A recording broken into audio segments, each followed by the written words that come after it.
Hello and welcome to the Talking City podcast. My name is, of course, Seb Parkinson. And today on the show, I'm going to be joined by Simon Bajkowski all the way from Copenhagen. One thing to mention today is that, yes, you are getting two podcasts. We have the exclusive interview with Rodri from John Cross that went out earlier this morning. If you haven't checked that out, I really recommend you go and listen to it. It's available on all of our audio platforms as well as on YouTube. There are clips going out on Facebook, on Twitter, on TikTok, on Shorts, everywhere it's going to be. So make sure you check that out. But without further ado, Simon, welcome to the show. I was getting the train from the airport to the train station to come to my hotel. And somebody recognised me because they recognised my voice from this said podcast. So we're famous. From a Danish person or a City fan? No, a City fan. City fan. We're not that big. We're not huge in Denmark. Not yet. We're huge in Denmark while City are here. That's true. Yeah, well, on today's show, we're going to talk about that Copenhagen clash. That'll be in Act 3. We'll have a bit of a bus chat, both of us a bit excited about. But to begin with, we're going to talk about City's 2-0 win over Everton. Erling Haaland's back in the goals as City beat Everton 2-0. 2 second-half goals. Just run us through that performance. Yeah, it was a very strange performance for him, I suppose, in that he was disconnected from the rest of the team for large chunks of it. He spent just ages trying to get onto the ball and failing to get onto the ball, and Guardiola was going spare for most of the game, really. Even after City had scored, about how slow the team were to build up. Everton were really kind of defending very well, doing a number on them, going down kind of every time the ball went out of play to break up the rhythm of the game and stop City from getting any rhythm. And then from a corner after 70 minutes, the ball is loose in the box, and there is Erling Haaland to lash in with his right foot, an unstoppable effort past Jordan Pickford, and you sort of think, yeah, that's what City have been missing while he's been out. And then the second one was, textbook Haaland, textbook De Bruyne to find him. It reminded me very much of Haaland's second goal for the club when he scored against West Ham the opening day of last season. He just kind of like ran onto the ball, slotted it past the keeper with one touch. And also had kind of that textbook bounce the defender away from him and carry on with the ball. So a very impressive performance from him to top off kind of his first goal since November. I want to really talk up that second goal because Kevin De Bruyne started on the bench. A lot of City fans would have been pining to see them both starting together, especially at home as well.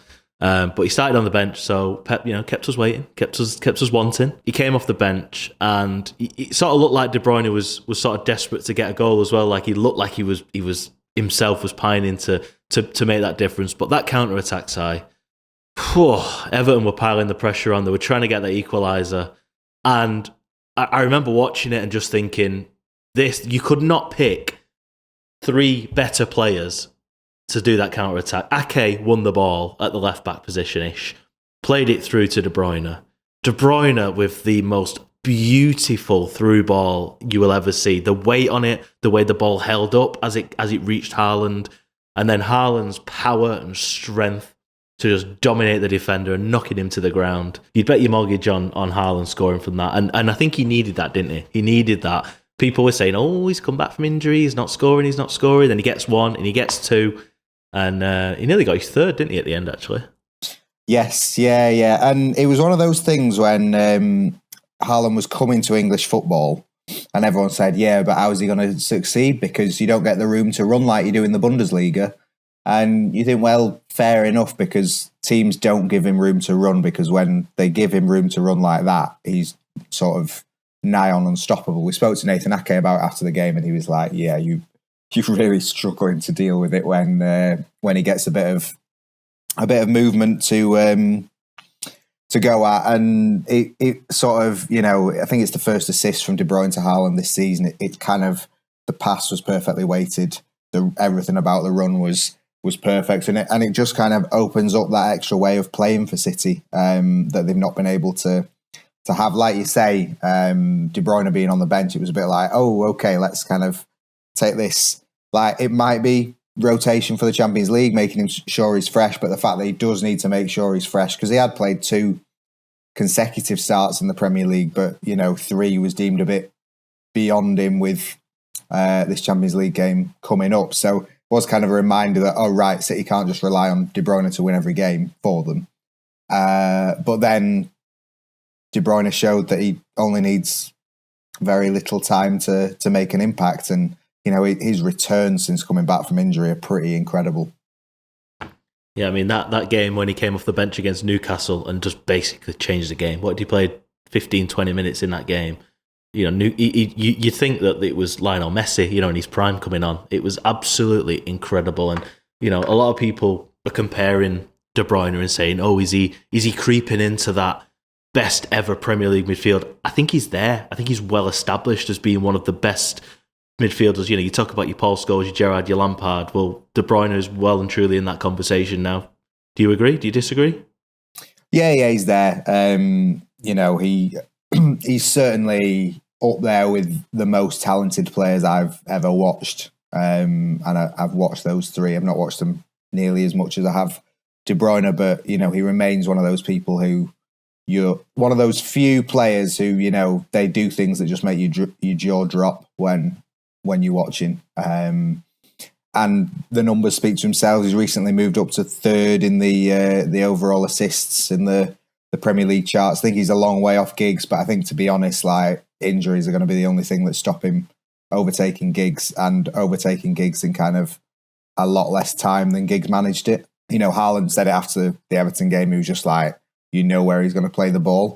We've played together for a year, but I watched him before we came, so I know where he's going to play the ball. And that's because Haaland's world class as well, right? Because none of us know where the ball is going to go, and Premier League defences don't know where the ball is going to go. But even when they do know, it's another thing to stop it. City have got 2 of the best players in the world back and fit for this time of the season, which seems quite nice for Pep Guardiola.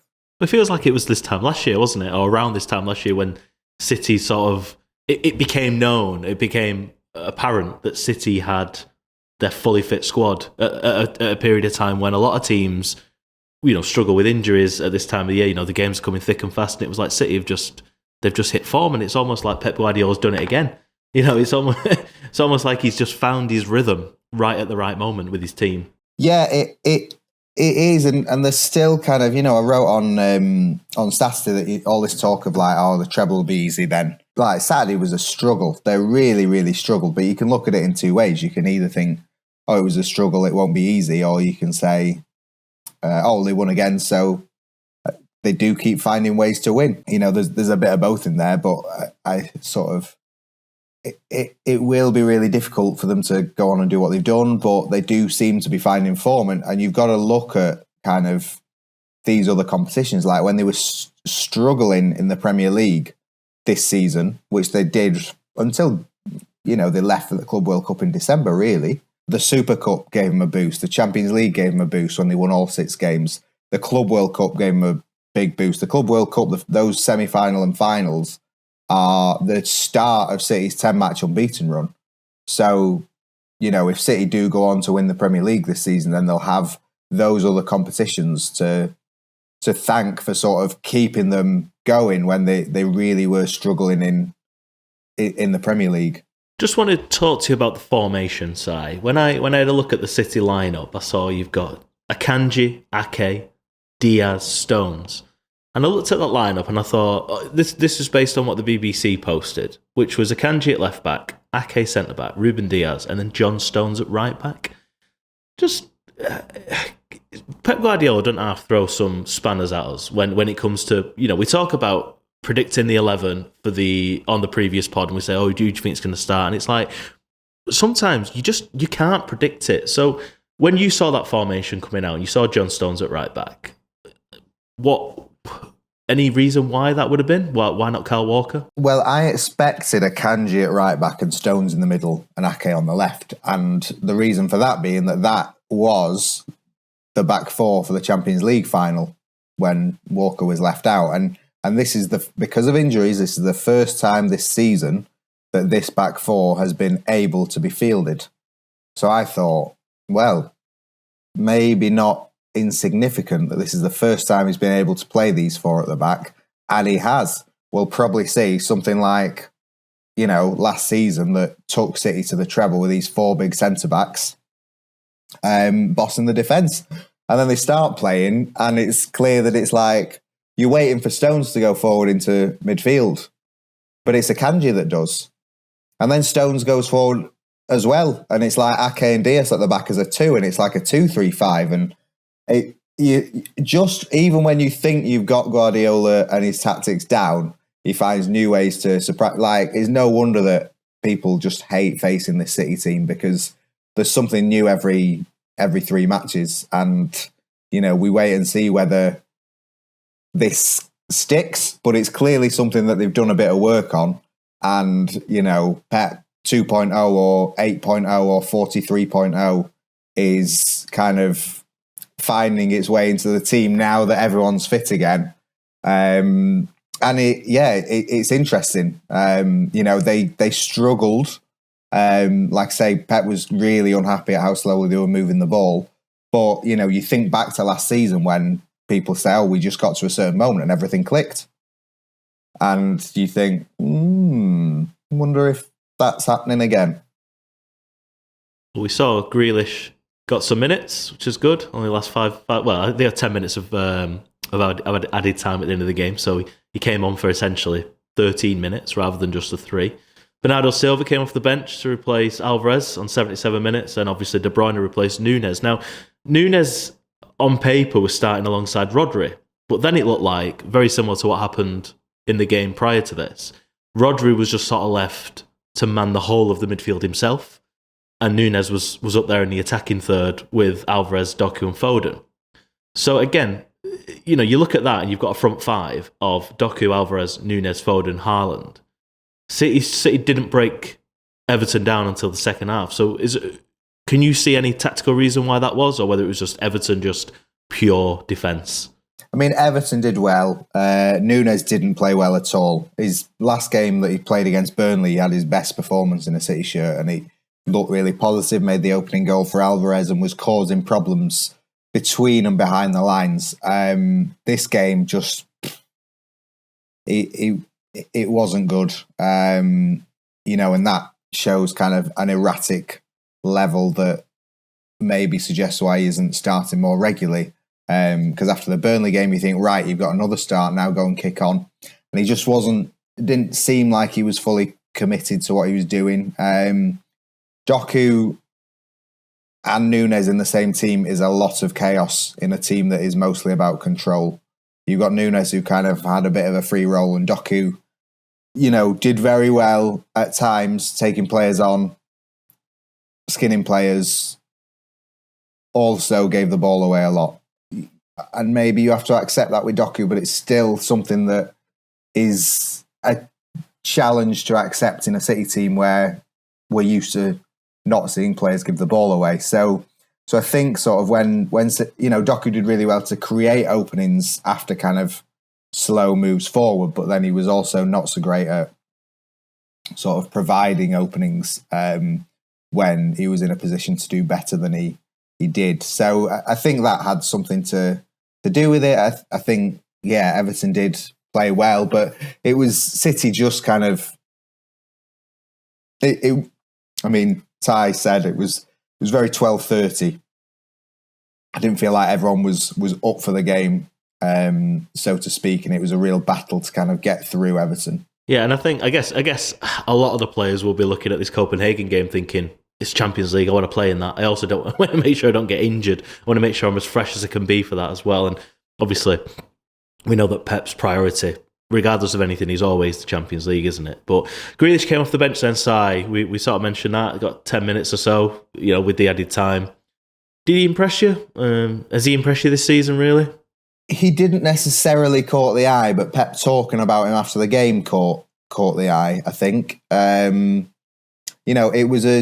It was a surprise on Friday to hear Pep sort of say Grealish needs to get back to his levels from last season. He's working towards it, but he's not at the levels of last season. And then on from what he said on Friday, you kind of thought, yeah, he's not really close to getting back in the team then. And then he didn't start, obviously, and Doku did. But he came off the bench, and then after the game, he was one of the players singled out by Pep as sort of the work of the substitutes in doing really well and helping City win the game. And Pep doesn't make either comment lightly.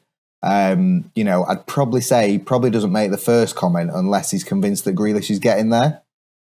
He probably doesn't say, "Oh, he's rubbish. He's rubbish at the minute." It's more kind of, yeah, he's not been that good, but he is building his way back up. And then we saw more of him building his way back up on Saturday with the brief appearance, and Pep kind of giving further credence to that and saying, yeah, he is doing things now for the team that are really good. So Grealish obviously key to the Champions League success last year against Bayern and Real Madrid. So he will be looking to get his place back when he can.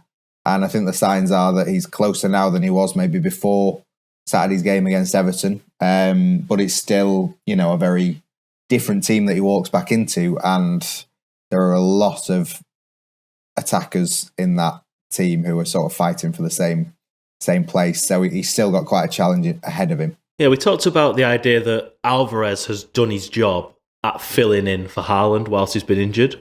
Do we feel that Doku is doing the same job whilst Grealish gets tactically ready and fitness ready, or do you feel that there is a much more competitive edge between the two of them as opposed to Haaland will obviously be number one when he comes back? Doku isn't the best in the world in his position, so it's easy for Grealish to think he can come back in, and because they both do such different jobs, it's kind of like, regardless of who's better, who you might think is better at football, it's who's better at Guardiola's system.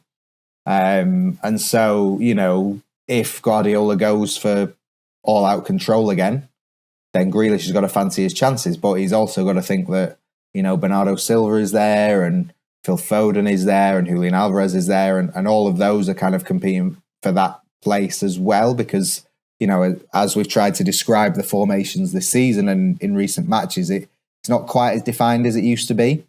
So, his role was very clearly set for the treble, and that role doesn't currently exist. So it's up to him to kind of find his way back into the team. Finally then, Si, to end part one, did City play well against Everton? Yeah, it kind of goes back to what I was saying about, whether you saw that match as a struggle for City or, another comfortable win, 10 on the bounce and whatever. It had the makings of a game that was set out to frustrate. And even like we spoke when they went 1-0 down to Brentford and then Mark Flecken was pulling out 1,500 saves in the first half, you could easily think, yeah, well, you can see why they lost that match, or you can see why they drew that match, and they didn't, which has to be a good sign. I think they were prevented from playing well by a very dogged Everton team for large spells, but they also didn't play as well as they can. How much of that was down to this new formation with just two at the back, I'm not sure, but it definitely felt like there were teething problems. It has the feeling of a match where it might be forgotten quickly, and it might not be remembered as a game where they played very well, but it might be remembered as a game that was kind of the first flag on the moon for a new galaxy to conquer. That is going to be the end of part one. But for many of you watching this, especially if you're Manchester based, it is half term for you and your kids. Might be wondering what to do. Well, Manchester City's stadium tour could be what's for you. Check it out, City Stadium Tour. If you go to the Man City website, you can check that out. But we've also got a competition running, which is going to end at the end of February. We'll announce the winner of the competition in early March. If you want to get involved, here is how you do it. We've teamed up with Manchester City to bring one listener the ultimate Manchester City fan experience. Immerse yourself in City's state-of-the-art stadium tour experience featuring all 3 of the treble winners' trophies, as well as a first-hand feel as you walk out from the Etihad Stadium glass tunnel. But that's not all. Not only will you have a full tour of the stadium in all its glory, you will sit in Pep Guardiola's seat on the touchline to soak up that matchday feel, as well as experience the newly updated virtual press room where you can sit next to the likes of Pep Guardiola himself, Manuel Akanji, Nathan Ake, and Erling Haaland. If you want to be in with a chance of winning this fantastic prize, all you have to do is subscribe to the Talking City podcast and leave a review on Spotify or Apple Podcasts, and email a screenshot with your name, location, and contact information to talkingcitypod, that's talkingcitypod@gmail.com, and we will announce the winner very soon. Good luck.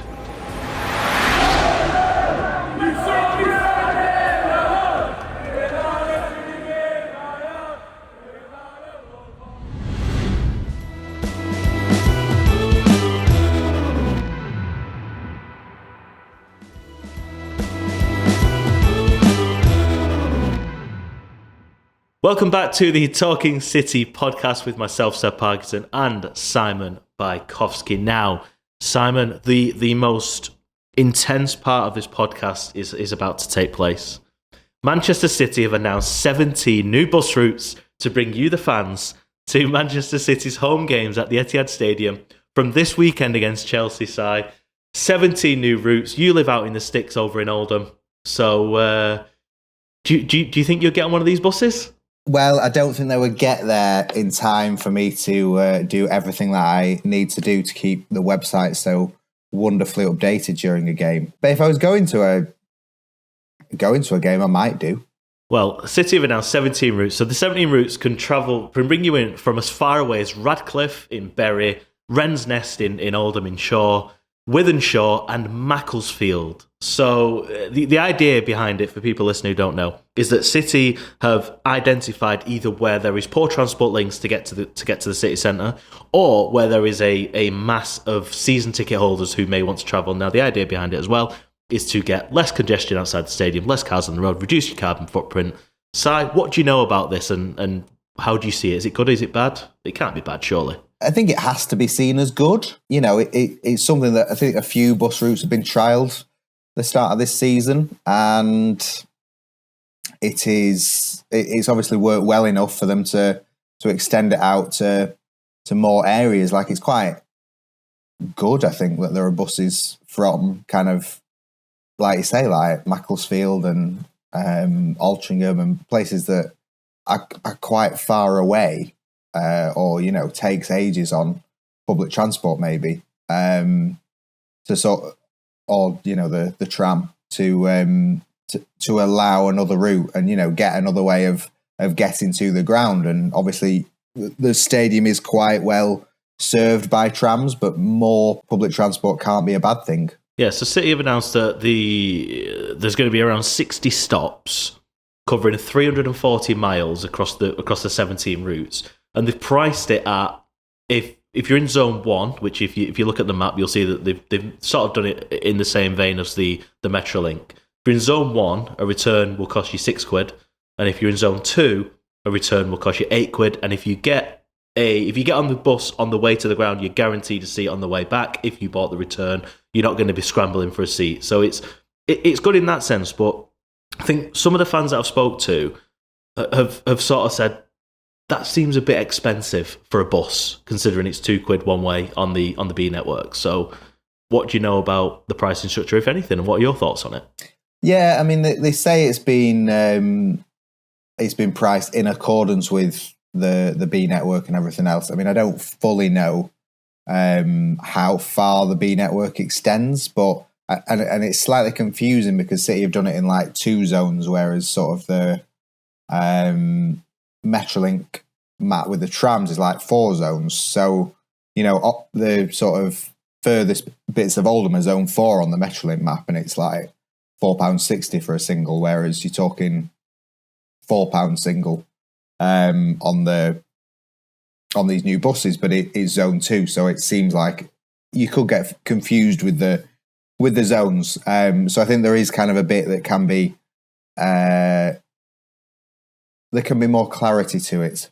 shall we say. And also the sort of, I mean, I can't say I know how it will be taken up. Are people going to book a return on it and go there, get there an hour before the game and then leave kind of shortly after the match finishes? Are they just going to get a single there and then go out in town maybe and come back? Or I'm not fully sure how the buses will be taken up, and I'm not fully sure if City have got that data or know what to expect. They'll know a bit from the trial route, but in terms of it being more expensive than the B network, it is, and the club should always be trying to save costs for people, their fans, their local community. It would be nice if they, were to run them for free or something like that, or at £2. But at the same time, we kind of are also long enough in the tooth to know that the club are a global brand and business, and have people in high positions who are always looking for extra ways to make money. And season tickets have gone up quite a bit over the course of the last 10 years, and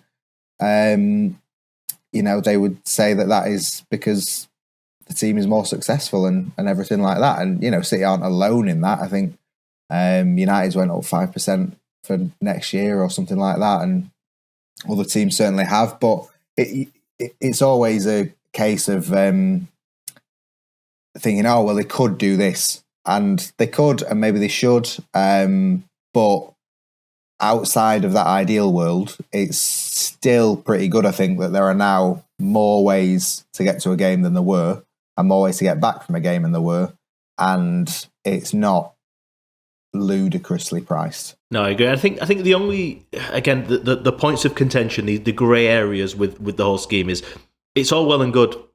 I was pointing out the positives, which is fantastic. City are putting on 1,360, I think it works out at, if it's 80 people on each of these 17 buses can get to a game. That's 1,300 people, which could potentially be several hundred cars, not on the road, and several hundred spaces on the Metrolink for people who don't have access to these buses to be able to get to a game. Because we know how sardine tinned these the trams can be, and other routes, and we know that the traffic is absolute chaos outside the ground. It's the same at a lot of football grounds, especially Premier League grounds.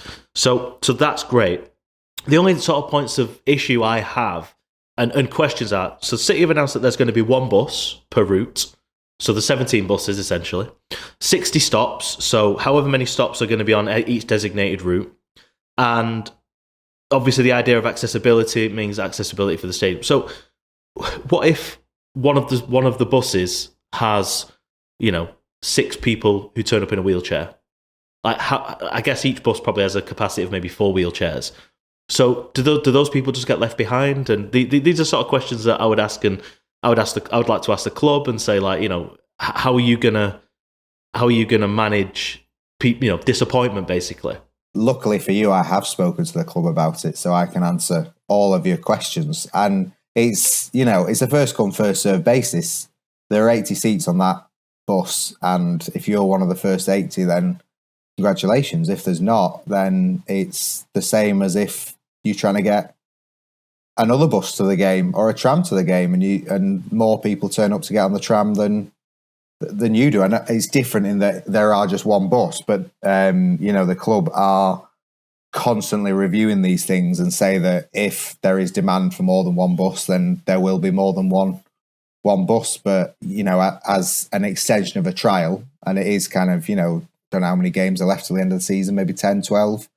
They will see how this all goes. And if there are only spots for 4 wheelchair users and 6 of them turn up, then the first 4 who get on will get on, I expect. And that is just kind of how the way the world works. Yeah, so it's how public transport works in general, isn't it? I suppose it's not tough. It's just, I guess the only caveat to it is, with buses generally, there'll be another bus in 15 or 20 minutes you can get on. Whereas with this, that's it. So if you can't get on it, and I guess for the first time when this launches at the weekend against Chelsea, the uptake could either be quite low because not many people have heard enough about it, and then the next home game it could be, the Copenhagen game is the question for me is, are they going to do these? Because it says every home game on the press release, but is that including night games? So is that going to include in the 7:45 kickoffs with a bus leaving the ground at 10:30, 11 o'clock back to that route? I'm assuming that the answer is yes.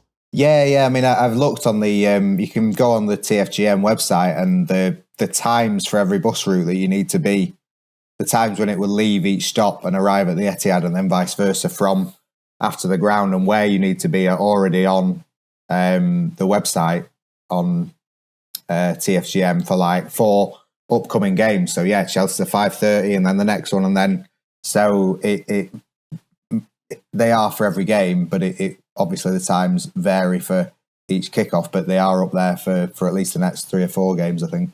Brilliant. Well, look, I think overridingly it's a positive thing, and if more clubs put on more of these services, fans will have a much better experience at getting to games overall. There will be teething problems with this. There's always going to be when there's a new initiative. There's going to be people who turn up for the bus and it's that they're going to miss it or whatever. So it is what it is, and I hope it's a success because I think in the 90s there was this fan bus service which was taken away for whatever reason. There's been so many service cuts on TFGM and around Greater Manchester, again for various reasons, whether it's low passenger uptake or just you can make money elsewhere. So hopefully this is a success. Yeah, and it sounds like quite twee, but I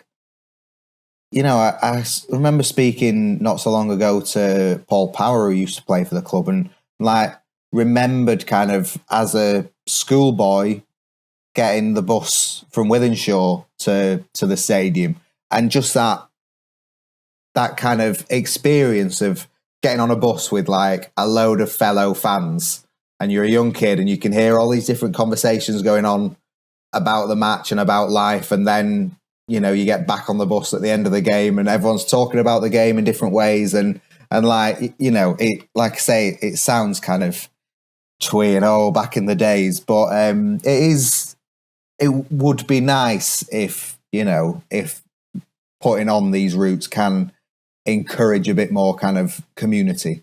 My plan Saturday is to go and get the bus, Si. I'm going to go to Oldham, I'm going to go to Wren's Nest, and I'm going to get the bus. I'm going to see. I think that's the closest one to me. So I'm going to film it. I'm going to make a video out of it. I'm going to make a little video out of it, package for it, and it'll either go in next week's pod or it'll just go up on YouTube as a separate thing. So anybody listening who's interested in what the experience of getting these buses is, well, you're going to have a first-hand account from myself. Si, let's move on because we've done a massive bus chat. We knew this was coming, and we know that we both love our public transport. So, right, Champions League's back, Si. We're into February. It's mid-February now. The Premier League season is rolling on. The FA Cup season is rolling on. And the Champions League is back. City are second, I believe, in the table after Liverpool's win. So, good position to be in going into the Champions League return. City travel to Copenhagen. So where are City at now compared to this time last season or just in general in the season? Are you happy where they're at? Do City fans be happy with where they're at? I think the players are very happy with where they're at. I was speaking to Ruben Diaz the other week, and he was saying, whatever people say, we've had a really good season so far. And I think there's a bit of a feeling within the City camp that they've maybe not got the credit that they would like for what they have done so far. And, and Diaz also said, everyone talks about kind of the end of the season runs that we go on, but he's like, we only can go on those because we've put in enough work beforehand to put us in the position to go in on those. If City do go on to win the title with a long winning run, then they'll have done it from a position of fourth in December, 5 or 8 points off the top or whatever. So it's not massive. It's not like they completely dropped off a cliff after the treble. But at the same time, they're really looking. We're still working out what the best City 11 is this season. And we were last season, but then they were particularly bad last kind of December and January. But yeah, with De Bruyne and Haaland coming in and Stones back as well, it kind of feels like a new team, and we're not sure how they're going to play. Are they going to revert back to what they did last season, but then other players are in different periods of form, and how do you go through? And Foden and Alvarez are there again. So it's quite interestingly set up, but it is the time of the season when City usually kick on and say, look, this is the time now where you start winning trophies. And, you would expect them to be strong again this week and this month. Yeah, because was that talk, wasn't there, about what's going on at City in October, November, when they had that little blip where they drew 4-4 with Chelsea, 1-1 with Liverpool, got beat by Aston Villa, drew with Tottenham, drew later on with Crystal Palace, just just after the Champions League against Red Star, and it was like since that defeat against Villa, City have won every single game apart from one, which was the draw with Crystal Palace. So it's amazing, isn't it, how the conversation changes between, City are having a dip. Can they do it? Are they going to do this? Even myself, side talking to you a couple of weeks ago, saying, can City win the treble again? And you were saying, well, why can't they?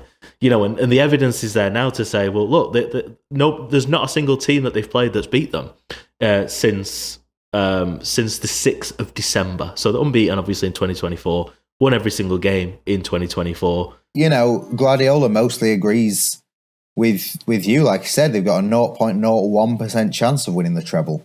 So the players and the staff might feel like they're getting more up for it, but at the same time, it's still far, far more unlikely than it is likely.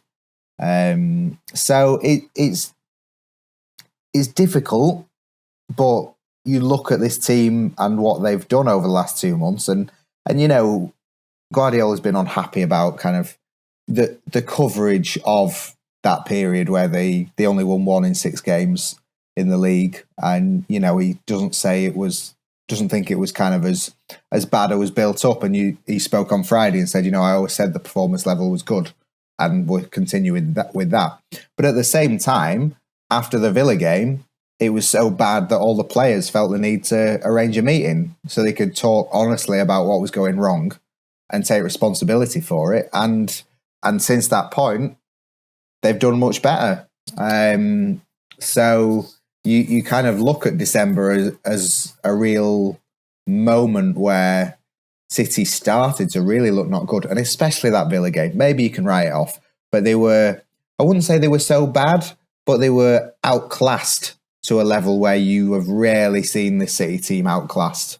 They were comprehensively second best, and you can barely say that about 8 years of Guardiola. So that kind of may end up a real turning point in the season when everyone turned around and said, you know what, we need to change if we're going to turn our season around. And it might not have made that much difference to the performance. And like I say, the Villa display might have been a one-off, but in the mindset of the players, that was certainly enough for them to say, no, we need to improve. And they have. Yeah, and I think obviously with the Aston Villa game as well, it's like Aston Villa were going through a huge spike in form at that point. And it feels that, like, if you look at it now, if you look at it retrospectively, City were probably playing their worst that they will play this season, and Aston Villa were playing their best that they will play this season. And if that is City's worst, I'd say City fans have nothing to worry about, really, because you were playing against a team that were playing what is their best football, and their manager is getting plaudit after plaudit for being how incredible he is. And again, like they beat City, but if you look at what City have gone on and done since that, and where the table, if you look at the Premier League table now, Villa sitting 5th, 5 points above United. City are in 2nd with a game in hand over Liverpool, who sit top, 2 points behind them. They've won every game this year, as we've said. Simon, double treble, is it happening? Put me on the spot there. Well, I think it's going to happen more than you think it's going to happen. I'm really intrigued to see where we are in a month. Because in a month, City could be in the last day of the Champions League, the last day of the quarter-final, and the last day of the FA Cup, and they'll have had games against United and Liverpool away. United at home and Liverpool away. If they can get through this next month with the form that they've shown and the results that they've shown, then they will be really, really on their way. But then it has felt, partly because I've pushed it, because I said it at the start of the season, like Liverpool would push City the closest. Then you see Arsenal winning 6-0 at West Ham. And within one game, they've not only gone back level on points with City, but they've equalled the goal difference. So maybe, again, I think Arsenal coming to City at the end of March, City have a huge advantage. And last season, when Arsenal came up in April, they got demolished. But maybe this is a different Arsenal, and maybe it's a 3-horse race, and maybe City and Liverpool draw at Anfield, and Arsenal are licking the lips because they can take advantage. So there is still loads that can go on, and that's why talking about a double treble or a fourth Premier League title in a row is so premature. But I think if you'd asked City if they'd want to be in this position at this stage of the season in August, they'd have bitten every limb you've got off for it. And this is the thing, and what we've got coming up, which is always a very, very definitive time in a club season, especially club competing on 3, 4, 5 fronts or whatever. At the end of February, City have got Luton Town away in the FA Cup, followed by Man United at home in the Premier League, followed by Copenhagen at home. Now, depending on what the results are leading up to that, City could potentially be odds on to go and win the treble again after those 3 games, or out of 2 of the 3 competitions and chasing the pack in terms of the Premier League. Like, that's how finely balanced football is and how wonderful it is. Yeah. And, in December and even January, the talk from City was we need to kind of still be in contention. We can't afford to be too far away from Liverpool when we go to Anfield.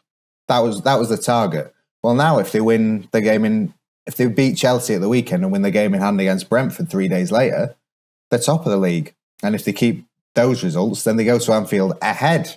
So that changes things as well. So there is so much that can happen still, but also it is just it's taking advantage of the bits that no one really looks at. If we look at, if City win this title in May, we're not going to be talking about them beating Brentford and Everton and Brentford again and Bournemouth in February. We're going to be talking about March when they beat United and Liverpool and Arsenal or something like that. But by winning these games in February, like, I was talking about with Diaz earlier, you put the pressure on and you build up the points that allow you to be in that position to take advantage of those situations in March. So this is what City are doing at the minute. They are building towards where they want to be at their best for those, big games. And the beauty of it is Pep Guardiola's got last season to look back on as a we've done this before. So it's not even like you're going, oh, it's unprecedented, blah, blah, blah, blah, blah. Granted, it's unprecedented to win a double treble, but to win a treble in a season, they've done it. He's done it before now. So he can look back at last season and go, what did I do last season? What mistakes did I make, if any? And what can I improve on? And that's the scary thing for other teams, is that, you talk about City winning a treble again. Well, they've done it once. They can do it again. They're doing, all the signs are now pointing to suggest that it could happen, and as, I don't want to say it won't happen. I just don't think it'll happen. But the more they keep winning, the more you can't deny that it could happen, because they're in it to win it, But that's exactly it. Like at the start of a season, like it happened once in English football before City did it last year, and maybe at the start of this year you say, right, well, there's a 1% chance it can happen again, and then it goes up to 2% if it's still possible by September, and then 3, and then 4, and then they're not playing so well, so maybe back down to 1, and then it starts building again. And Guardiola will not entertain questions about it until they're maybe 3 games away from it. Or yeah. But the longer that the season goes on where they're not ruled out of it, the more possible it is. And when they've won 10 games in a row, it's very, very possible. So, the more they can take advantage of their form at the minute and keep winning, the closer they will get to it, however unlikely it still remains. We'll wind down part 2 there. I've had a nice big chunky part 2 there, Si. We're back in a sec for part 3, where we will talk about Manchester City's trip to Copenhagen. Simon's in Denmark now, So we'll find out what the team news is, if we've got it by now, because City's training is at 12 o'clock, which is now 12:14. So we should have a little bit of an update from Tyrone, who's down at the Etihad Stadium. See you in a sec.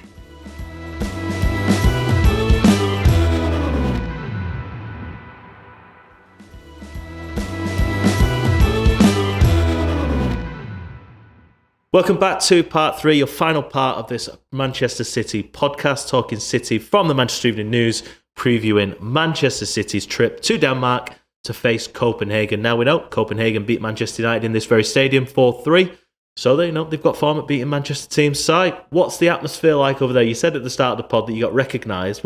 What's it like, other than the weather being a bit sleety?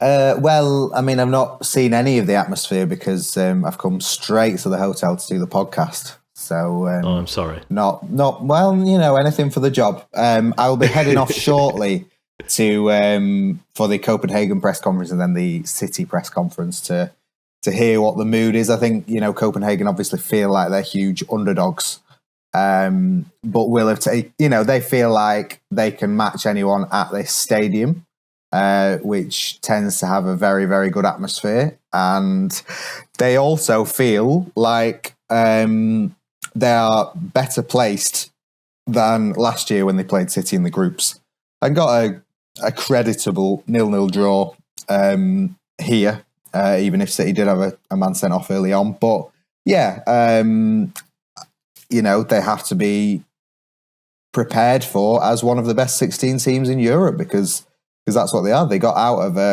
a very difficult group. Where did you say United are in the table now? Is it 5th or 6th? 6th, probably. So United are 6th, 5 points behind Villa. There we are. So they beat the 6th best team in England and also got past Galatasaray to make it. So that is no easy thing to do. So City will not come expecting to steamroller Copenhagen. No, and of course Bayern Munich were in that group as well with Man United and Bayern Munich. I mean, I don't know if you've seen, Si, the clip of Thomas Müller, a very, very passionate post-match interview. Jose Mourinho, I've seen this morning, has been hinted at taking over from Thomas Tuchel. I won't say Thomas Müller again, and I was like, no. From Thomas Tuchel, over at Bayern Munich. So, we'll see what the managerial merry-go-round says about Thomas Tuchel's next move if that was to happen. Well, Tuchel would be interesting at City after Pep. Well, I think Samuel was talking on the United pod about Tuchel serenading United when Bayern beat United, and he was saying how great a club it was. So, I wouldn't rule out the idea of him going to Old Trafford if Ten Hag is relieved of his duties at the end of the season, depending on how United end the season. So, again, the managerial merry-go-round never ceases to amaze. But, so it's 20 past 12 now as we're recording. Has Ty filed any team news yet, or what do you know? He has, actually. He has. Let me read. He says, no Kovacic at training and not 100% sure on Gomez. Youngster Tom Galvez did train. So there we are. Not very exciting. Kovacic was missing at the weekend with a bit of an injury. So that would take us back to just Brentford last week as the one time when Pep has had every first team player available this season. So I won't be surprised if Kovacic doesn't make the travelling squad. City are flying over later this afternoon, so I would expect the travelling squad to be released then. But yeah, if Kovacic is the only absence, or if Gomez adds to that absence, then I think we can say City are in a pretty good position. Yeah, Jacob Wright was on the bench for City against Everton, assuming replacing Kovacic. Chance that he could travel with the squad, be good experience for him. Young midfielder coming through the academy of high praise from Phil Foden. If you want to read more about Jacob Wright, by the way, Joe Bray has written a brilliant piece which basically explains exactly who he is. Same with Micah Hamilton, who made his name, didn't he, against Red Star, and that article that Joe wrote did really well because people were like, who is this Micah Hamilton? He scored. So if you do want to keep up to date with City's youth team and academy players, head over to the Manchester Evening News now. There's a lot of content on there. But so predicted 11 then. It probably writes itself, I assume. Never writes itself with Pep. I think we could expect Walker to come back in. Maybe Walker, Akanji, Diaz, Ake, and then Rodri, Foden, and De Bruyne, and then Bernardo Silva. I'm going to go Grealish and Haaland, just because there's a few Champions League group games this year away from home where Doku and Alvarez were, I would say, benched, but then they came off the bench and helped City win the game. So maybe they were specialist substitutes. So I think Pep might go that way again. Who do you think the key player in the opposition would be that City need to watch out for? All of them. I was reading. I was surprised that because Scott McKenna has just moved there from Nottingham Forest, which was a move that I did not see coming. But there's a January deadline for you. I mean, El Yunusi was quite is one of the more well-known players. But I think City are in that position where they're just kind of like, we need to make sure we're up to date with everything we need to do, and then we'll be all right. I think from a United fans' perspective, Oscar and Emile Højlund coming off the bench or coming into the game to knock City out of the Champions League would be something that they'd be looking for. But yeah, I think obviously Klaasen's a good player for Copenhagen, good solid central midfielder, captain as well. I mean, Rooney did the damage, didn't he, against United? He's got quite a few admirers with his performances, so he might be one to watch. But you can just tell, I can envisage Pep getting a question tonight on it and either naming about 8 players in the team, as we've managed to do, or just saying all of them. Yeah, but it's just one of them, though, isn't it? Because Copenhagen go in it as outsiders, let's be honest, and they're going to be one of being like, they're going to be one. It's going to feel like, and I don't want to play them down because I feel like I'm talking down of them, but it's sort of going to be like a championship team wanting to knock the big giant out of the competition. I feel, and I think that they're going to set up in a way where they're very similar to what they did against United. I would imagine, where they set up to counter them really and try and damage them that way. But saying that, when Copenhagen were at Old Trafford, they probably should have scored about 3 or 4 within the first 10 minutes. So, you can. It's hard to predict these, and I will end up looking very silly with everything I say. So I'm not too fussed. So, let's finish on them with a score prediction. Si, how do you think this is going to go? I think City will control it. I think it will be 3-1. You think they're going to concede then? Ederson won't be too happy with you. Well, they always concede these days. It's not too often they can bank on a clean sheet, and certainly away from home. I think it's the last 4 they've gone behind in and then won. So, it might be... I could see Copenhagen getting something, but I think City will pick up a healthy advantage to take into the second leg. I'm going to say 2-0 City. I think Haaland and De Bruyne will score. I'm going to sit on the fence with my 2 goal scorers being the unlikely sources of goals. No, I think 2-0 City, Haaland. I think it'd be an efficient performance. I think Pep will want to get in there, get out of there, get prepped for Chelsea on Saturday. Yeah, fair. Cool. Right, Si. Well, we will nearly an be hour. Back. I know. An hour of waffling. Me waffling. An hour of City chat. Talking Good. City for an hour.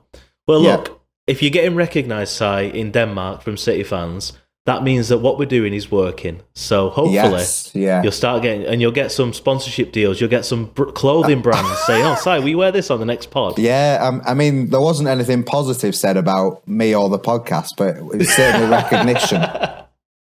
So we've got to start Who's somewhere. that annoying host you keep working with? No, good. Right, we'll be back to preview Chelsea later in the week. Hopefully, Si, it'll be Joe Bray, because I believe he's back in work now after having a month off. So best do. Joe Bray might make a return. Get rid of me. So-and-so. Yeah, I know. How dare he? Eh? I know. Let him decide whether he announces why he's been off. We're going to tease you. Going to tease the listeners with why Joe's been off. Anyway, Si, thanks for joining me. Really appreciate it. Go and enjoy Copenhagen. Have a non-alcoholic beer for me, and enjoy the flight back on tomorrow. Thursday morning. You come back Thursday? Wednesday. After Monday the game today. Tuesday. Oh, it's game. Tuesday, innit? They play Tuesday, don't they? Sorry. Yeah. They don't often play Tuesday night, so I can understand your I'll be honest with you, I don't know what day it is most of the time. No, it's half term as well now, so it's going to be even worse. Yeah. I don't have to get up to take my daughter to school, and it's just going to be like, what day is it? Yes. Have I eaten today? Right, I'll let you go anyway. Thanks very much for listening. Don't forget to leave us a review, hopefully 5 stars, but, anything is welcome. If you listen to this on Spotify, there'll be a little question. Did you enjoy this podcast? Make sure you leave a reply. I do like to read them. Some of them good, some of them bad. But, what's the worst you've had? Well, I did a podcast for the United pod in July last year, and we basically did a midweek show just to try it. And just let me find the review, because it was quite funny. And it was basically saying, whoever this Seb and Sam characters are, get rid of them. Seb and Sam podcasts are awful. I'm on the brink of unsubscribing. Absolute gibberish. The pods with the most senior writers are high quality and informative. 1 star for the new guys. Got to go. If you are still listening to this, Man City fans, would appreciate a review, good or bad. I don't mind. Yeah, and we'll cut it down next time because it has been a bit lengthy. I apologise. Right, we apologise. Yeah. Hasta la vista, and see you in the next one.